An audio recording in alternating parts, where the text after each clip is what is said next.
ఈరోజు మా సత్యనారాయణ పూజ ఉంది మా ఇంట్లో వ్రతము చూసేద్దాం. ఉదరం పూజామి లక్ష్మీ వస్త్రస్థలాయ నమ వక్షస్థలం పూజామి శంకర చక్ర గద ప్రణాయ నమ భవం పూజామి కంఠాయ నమ కంఠం పూజామి ఓం పూర్ణ క్షేత్రపాలకం సాంగం సహితం సమాన సజకి పతిపుత్ర పరవర సమేతం వస్త్రం తీసుకో 9 ముక్కలు అది లైట్ కనబడుతుంది. లైట్ అని పెద్ద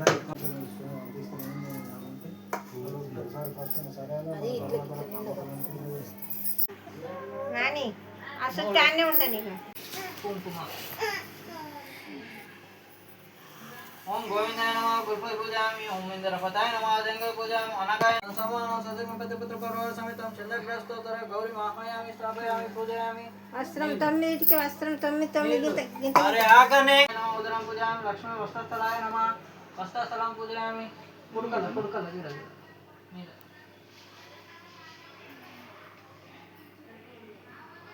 తులసి దళాలు పెట్టు ఫస్ట్.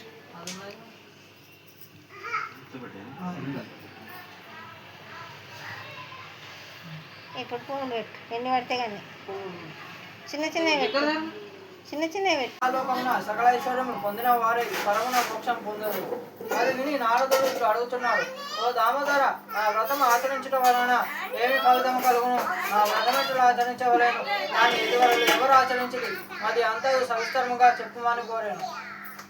అందులకు శ్రీహరి ఇట్లా చెప్పాను, సత్యమే వ్రతము సకల దుఃఖములను నివారణ చేయను, సకల ఐశ్వర్యములు కలగజేయను, సంతానము కలుగును మొదలగు నవగ్రహములు ఇంద్రాది దిక్పాలకులు ఆదిదేవత ప్రజాదేవతలతో సహా పూజించవలను. మొదట కలశమున వర్ణదేవుని పూజ చేయవలను. విఘ్నేశ్వరుడు మొదలగు 5 దేవతల కలశమును ఉత్తరమున మంత్రములతో ఉదక సమాప్తి ప్రతిష్ఠించి పూజ చేయవలను. తర్వాత పూజామి ఓం నాసగోమ ఉత్పత్తికాయ నమ నాసికం పూజామి ఓం సూర్యచంద్రాగ్ని దారిణ్య నమ నేత్రే పూజయామి ఓం సహస్ర శిరసే నమ శిరం పూజయామి ఓం శ్రీ సత్యనారాయణ స్వామి నమ సర్వాగ్ని పూజయామి. ఇప్పుడు దీపం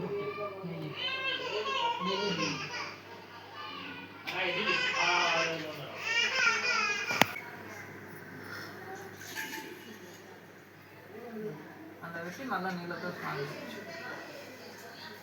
శ్రీ సత్యనారాయణ స్వామిన ఆచమయం సమర్పయామి శ్రీ సత్యనారాయణ స్వామిన స్నాపయామి శ్రీ సత్యనారాయణ స్వామిన పంచామృత స్నానం సమర్పయామి శ్రీ సత్యనారాయణ స్వామిన శుద్ధ స్నానం సమర్పయామి శ్రీ సత్యనారాయణ స్వామిన వస్త్రయుగ్మం సమర్పయామి. తీసుకో బట్ట తందూరు మొదలగు 8 దిక్కులను ప్రతిష్ఠించి పూజ చేయగలను.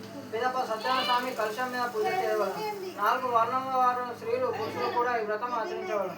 బ్రాహ్మణులు కానివారు పౌరాణికంగానే వ్రతం ఆచరించగలరు. తుదకు ఏ దినమునైనా సాయంకాలం ఈ వ్రతం ఆచరించగలను. వ్రతమును చేయవారు బ్రాహ్మణులను బంధువులను పిలుచుకొని వచ్చి చేయవలను.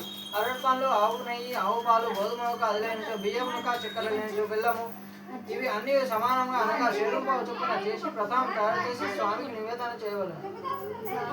ఆ విధంగా నైవేద్యాన్ని జరిపించి బ్రాహ్మణులకు యథాశక్తి దక్షిణ ఇచ్చి వ్రత శ్రద్ధగా విని బంధుమిత్రులతో బ్రాహ్మణులతో ఆచమనీయం సమర్పయామి స్నానం సమర్పయామి శుద్ధాచమనీయం సమర్పయామి వస్త్రం సమర్పయామి యజ్ఞోపవీతం సమర్పయామి గంధం సమర్పయామి అక్షత సమర్పయామి. 9 చిక్కలు ఉన్నాయి కదా, అది నీళ్ళలో ముంచి ఒక్కొక్కరు పెట్టేసేది. పుష్పాన్ని సమర్పయామి ధూపం అర్పయామి దీపం దర్శయామి నైవేద్యం సమర్పయామి తాంబూలం సమర్పయామి నీరాజనం దర్శయామి మంత్రపుష్పం సమర్పయామి ఆయుధ ప్రత్యేకత సహిత ఆచార్య నవగ్రహ దేవత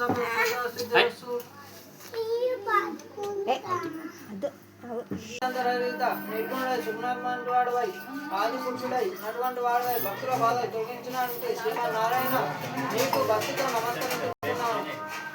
ఓ నారద మహాముని, నీకు వచ్చిన కారణమేమి? నీ కోరిక తీర్చడం చెప్పుమని అన్నాడు. నారదుడు శ్రీ మహావిష్ణువు చూసి, జగద్రక్షక భూలోకంలో మానవులు నానాలను పుట్టుచు నానావిధ కష్టాలు అనుభవించుతున్నారు. వారి రకాల కష్టాలు ఎట్లా తొలగును? అందుకోనైనా ఉపాయం తెలుసుమని అనుగ్రహించడానికి ప్రారంభించాను. అందులో శ్రీహరి ఇట్లు చెప్పారు, రాజమహాముని, నీవు లోకాయుష్టాన్ని చక్కని విషయాన్ని అడిగితే అందులో ఒక వ్రతము కలదు, అది సత్యనారాయణ వ్రతం. అది మొత్తం పోషించినా సరే ఏం టెన్షన్ వెళ్ళబోయి సాంగం సాయుధం సమాన సదయం పతిపుత్ర పర్వ సమేతం శ్రీ సత్యనారాయణ మహాయామి స్థాపయామి పూజయామి శ్రీ సత్యనారాయణ స్వామి నమ ధ్యాయామి ధ్యానం సమర్పయామి శ్రీ సత్యనారాయణ స్వామి నమ ఆహయామి ఆసనం సమర్పయామి శ్రీ సత్యనారాయణ స్వామి నమ రత్నసింహాసనం సమర్పయామి శ్రీ సత్యనారాయణ స్వామి నమ పాదో పాద్యం సమర్పయామి శ్రీ సత్యనారాయణ స్వామి నమ హస్తవర్గం సమర్పయామి పశ్యై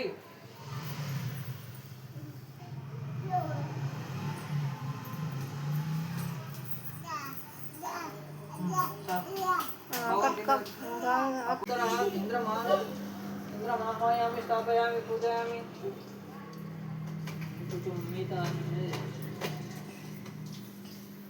శుక్రగ్రహ ప్రచోదయం ఇంద్రమారుతత్వం సాంగం సాయుధం సమాన సజగం పత్రపుత్ర శుక్రగ్రహస్య ఉత్తర ఇంద్రమారుతత్వం మహాయామి స్థాపయామి పూజయామి శనిచగ్రహ ప్రచోదయం ప్రజాపతి సాంగం సాయుధం సమాన సజగం పత్రపుత్ర సమేతం శనిచర గ్రహస్తోత్తర ప్రజాపతి మహాయామి స్థాపయామి పూజయామి రాహుగ్రహ ప్రచోదయం సర్వం సాంగం సాయుధం సమాన సజగం పత్రపుత్ర సమేతం రాహుగ్రహస్య ఉత్తర సర్వ మహాయామి స్థాపయామి పూజయామి కేతుగణ ప్రచోదయం బ్రాహ్మణం సాంగం సాయుధం సమాన సజగం పత్రపుత్ర సమేతం కేతుగణ స్తోత్ర బ్రాహ్మణ మహాయామి స్థాపయామి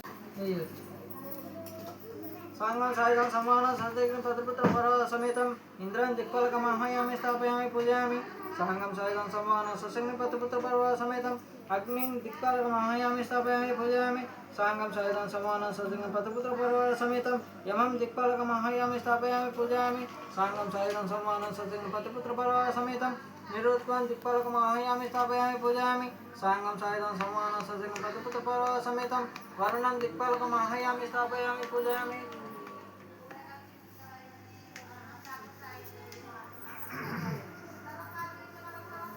సాంగం సాయుధం సమాన సజగం పత్రపుత్ర సమేతం వాయుం దిక్పాలక మహాయామి స్థాపయామి పూజయామి సాంగం సాయుధం సమాన సజగం పత్రపుత్ర సమేత మంచిది ఏదైనా వివాదం కలిగినప్పుడు ఈ వ్రతం ఆచరించా అట్టి వివాదం తప్పక జయం కలుగును నారద మహాముని ఈ వ్రతము శక్తి గలవారు ప్రతి నెల అయినా ఆచరించవచ్చును లేదా సంవత్సరానికి ఒకసారైనా చేయవచ్చును ఎవరి శక్తానుసారం వారు చేయవచ్చును సత్యనారాయణ వ్రతం పౌర్ణమి తిథి ఎందుకు కానీ ఏకాదశి నాడు కానీ రవి సంక్రమణ దినము కానీ చేయగలము సూర్యోదయం పూర్వమే నిద్రలేసి కాలకృతం నిర్వహించుకొని స్నాన సందర్శనాలను యథాప్రకారం నిర్వర్తించుకొని శుచి నిశ్చల భక్తితో దేవ శ్రీ సత్యనారాయణ ప్రభు ఈ అనుగ్రహం పొందుటకై భక్తి శ్రద్ధలతో ఈ వ్రతం ఆచరించుతున్నానని తన మనసున స్వామికి గానం చేసుకొని నమస్కారం చేయవలేను ఆ విధంగా సంకల్పము చేసి మధ్యాహ్న కాలంలో కూడా కర్మాష్టాలను నెరవేర్చుకొని సాయంకాలంలో మరలా స్నానం చేసి రాత్రి ప్రారంభ కాలంలో వ్రతం ఆచరించగలను పూజా స్థలమును గోయంతో కలిసి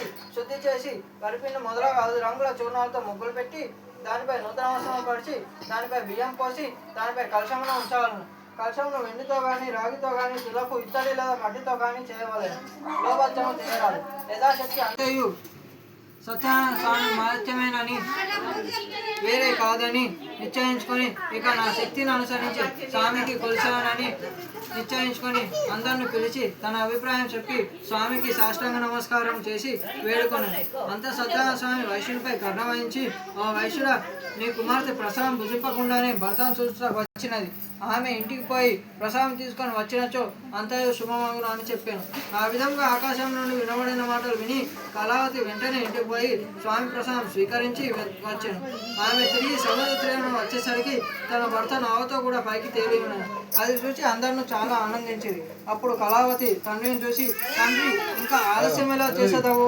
ఇంటికి పోవుదాం రమ్ము అని అన్నాను అప్పుడు ఆ వైశ్యుడు బంధుమిత్రులతో కలిసి అక్కడనే సత్యనారాయణ వ్రతం ఆచరించి పిమ్మట సుఖంగా ఇల్లు చేరుకున్నాడు తర్వాత ఆ వైశ్యుడు బ్రతికి ఉన్నంత కాలం పౌర్ణమి తిథి అందు రవి సంక్రమణ అందు శ్రీ సత్యనారాయణ వ్రతము చేయొచ్చు జీవితాంతం వరకు సకల సుఖములు అనుభవించి పంచమ స్వర్గం పొందాను ఇది శ్రీ స్కంద పురాణే రేవాకాలే శ్రీ సత్యనారాయణ వ్రతకథం చతుర్థ జాయం సమాప్తం 4వ అధ్యాయం అయిపోయింది బాగా ఖరాబ్ అవుతుందో ఎత్తిలగా చెప్పండి నైవేద్యం పెట్టు క్యా మాంగియే నీళ్ళు తీసుకో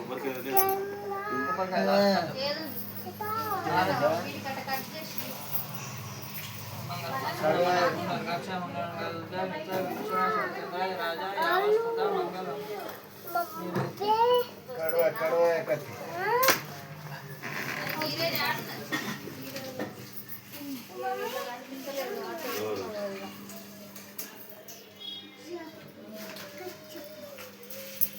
ఐదవ కట్టి ఓ మునింద్రుల మరొక కథ చెప్పుతున్నాను నేను. పూర్వము తుంగధ్వజుడు అని రాజు ప్రజలను కన్నతన వేళ చుట్టూ రాజపాలన చేయుచున్నాడు. ఆ తుంగధ్వజుడు ఒకనాడు అరణ్యం పోయి అనేక జంతువులను సంహరించి తిరిగి ఇంటికి వచ్చే మార్గంలో ఒక మారేడు చెట్టు కింద గొల్లలు బంధువులతో కూడుకున్న వారే రథము చేయకుండా చూసి మన గర్వంచి అక్కడ ఉన్న స్వామికి నమస్కారమైనా చేయకపోయాను. తర్వాత గొల్లలు ప్రసాదం తెచ్చి రాజు ముందర ఉంచి మరలా పూజస్థలంలో పోయి అందరూ భక్తితో ప్రసాదం భుజించింది. రాజు ఆ ప్రసాదం భుజింపగానే తన నగరమునకు వెళ్ళిపోయాను. అందులో సత్యనారాయణ స్వామి రాజుపై ఆగ్రహం వచ్చాడు. అందుచేత ఆ రాజు యొక్క నలుగురు కుమారులు చనిపోయారు. సకల సంపద హరించకపోయాను. క్రమంగా దారిద్ర్యం సంపాదించాను. తర్వాత అనేక కష్టాలు సంపాదించాను. ఇది అంతయు చూసి రాజు తనలో తానే తలపోసాడు. ఆహా, గొల్లలు ఇచ్చినారని నిజంగా భావించి స్వామి ప్రసాదం భక్షింపగా తిరస్కరించింది. అందుచేత సత్యదేవుని నాపై ఆగ్రహం కలుగుట వలన నాకిట్టి స్థితి కలిగినది అని ఆలోచించుకొని వెంటనే ఆ గొల్లల చెంతకు పోయి భక్తి శ్రద్ధలతో శ్రీ సత్యనారాయణ స్వామి వ్రతము ఆచరించేదను. పిదప రాజు మరల ధనవంతుడై సకల కష్టం నుండి విముక్తి పొందినవాడై పుత్రవంతుడై బ్రతికున్నంతకాలం సుఖంగా ఉండి అంచమన స్వర్గలోకానికి పోయినవాడయ్యాడు. మహాప్రభావమైన ఈ వ్రతము భక్తి శ్రద్ధలతో ఎవరు ఆచరించరో, ఎవరు ఈ కథ భక్తి శ్రద్ధలతో విందురో వారు ధనవంతుడు అవరు. బంధమును పొందినవారు విముక్తిని పొందురు. భయగ్రస్తులకు భయం తొడుగు. సకల అభిష్టమును పొందినవారై అంచమన స్వర్గలోక ప్రాప్తి పొందగలరు. కావున సత్యవ్రతం ఆచరించిన మానవుడు సకల విధముగా దుఃఖముల నుండి విడవబడును. కనుక సత్యనారాయణ వ్రతము చేయవలసిన ఆవశ్యకము, వ్రత విధానము, ఆ వ్రతం యొక్క మహత్యము, అందువలన లభించు ఫలితములు వివరించుతారు. కలియుగమున సత్యనారాయణ వ్రతము ప్రత్యక్షపడమైనది. కలియుగమున సత్యనారాయణ స్వామికి అందరూ సత్యేశ్వరుడని, కొందరు సత్యనారాయణుడని, కొందరు సత్యదేవుడు అని పిలుచుకుందరు. సనాతనుడైన హరి కలియుగమున అనేక అవతారములు రూపములు పొంది భక్తి